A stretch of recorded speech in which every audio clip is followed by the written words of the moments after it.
Well, when it comes to security, sometimes it's hard to remember just how different things were just 10 years ago.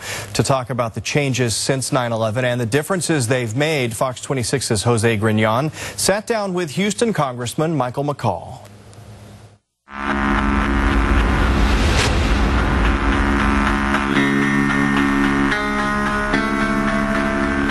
I remember watching it with my daughter, and she was saying, "Why is this plane flying into the building?"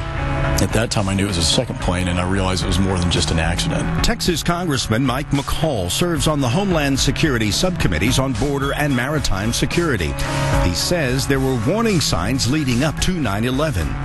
The basement parking lot bombing of the World Trade Center in 1993, and a Ramzi Youssef plot to blow up 12 airliners with dolls stuffed with chemical explosives. We knew they were looking at flying airplanes into buildings, although we thought they were going to hijack. To show you how kind of the evil genius of the terrorists, taking a baby doll of all things on an airplane and trying to blow it up. So there were signs prior to 9/11 that was going to happen, and then unfortunately 3,000 people were killed that day.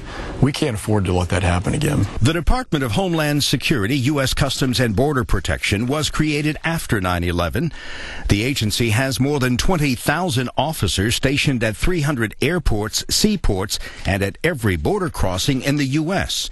It has jurisdiction over everything from checking passports and inspecting agricultural products for pests to checking air and sea cargo for chemical, biological, and radiological threats, as well as checking for explosives and conventional weapons. The threat is still there, but I think it's been greatly reduced, and they're having a harder time getting into the United States.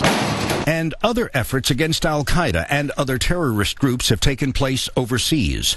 Allied missiles have taken out most of their high-valued targets and greatly dismantled their command and control operations. And then there was the killing of Osama bin Laden. So the great symbol of 9/11 is gone now. But there are many out there who are still plotting, as evidenced by the plots we get every month. As many as 24 terrorist plots in the last 2 years have been stopped. The fact that we prevented just about every one of these has been a real success story, I think, for the United States. But the threat continues to exist in a different arena, the Internet. This al-Awlaki man in Yemen is trying to conduct terrorist attacks from Yemen over the Internet. When you have leaders like al-Awlaki from Yemen, who's an American, by the way, sort of brainwashing, if you will, young Muslim youth, it is of concern. It's very hard to stop that kind of thing from happening, and it only takes one person to set a bomb off. McCaul says terrorists here and abroad would like to make a spectacular statement on 9/11, so we all have to take responsibility to help protect our country. Certainly in airports, if they see something that doesn't look right in an airport, talk to a TSA representative.